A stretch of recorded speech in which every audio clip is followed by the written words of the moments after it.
So since bagong taon ngayon, baka naghahanap ka rin ng bagong sapatos na pwede mong magamit, mapa-half marathon training man yan, full marathon training, or sa actual race, baka ito na yung sapatos na patripan mo. So wala nang paligoy-ligoy pa, samahan nyo ako sa unboxing at first impression ng sapatos na to, ang Anta C2026. Yun.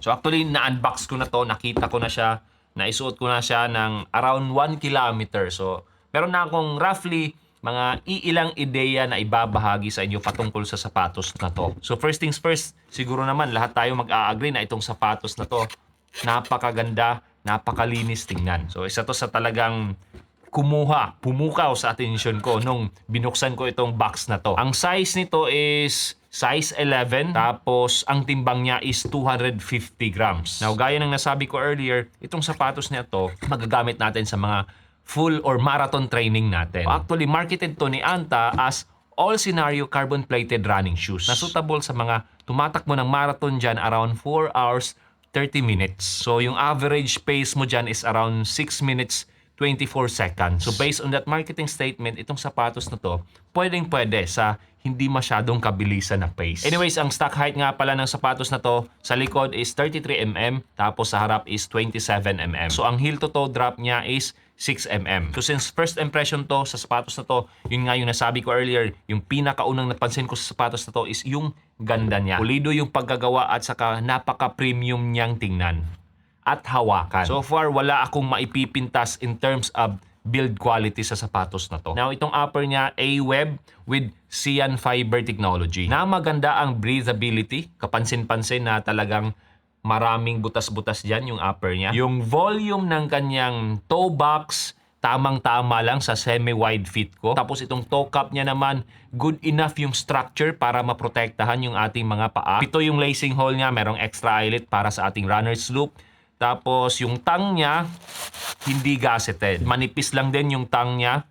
Saka parang suede yung material. Heel counter niya naman, good enough yung structure para iwas heel slippage. Tapos yung padding niya dito sa heel collar, tamang-tama lang, hindi masyadong makapal, hindi rin masyadong manipis.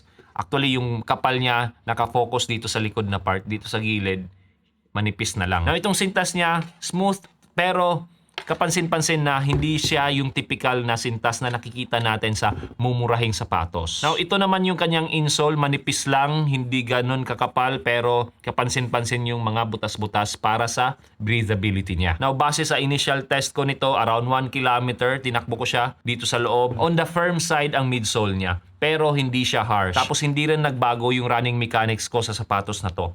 Kahit na carbon plated siya. Yun. Kasi usually pag sinabing carbon plated, tapos yun nga, matigas. Ang typical na mapapansin natin is medyo nagbabago yung running mechanics natin. And so far, ito, yun nga yung nasabi ko, hindi siya harsh para sa akin kasi hindi ko napansin na nagbago yung running mechanics ko. Again, itong midsole niya is dual layer na merong Nitro Edge technology ni Anta. Now, ito naman yung kanyang outsole. Ang material na gamit nila is liquid anti-slip rubber na according to Anta, maganda yung kapit, mapabasaman o kaya tuyong daan. Plus, hindi rin siya ganun kadali mapudpod. Anyways, malalaman natin yan sa full review ng sapatos na to. Now, in terms of thickness, kapansin-pansin natin na hindi siya ganun kakapal yung kanyang outsole. Anyways, abangan nyo yung magiging full review ko sa sapatos na to, itong Anta C2026. At sa mga interesado naman dyan, pwede nyo i-check yung yellow basket.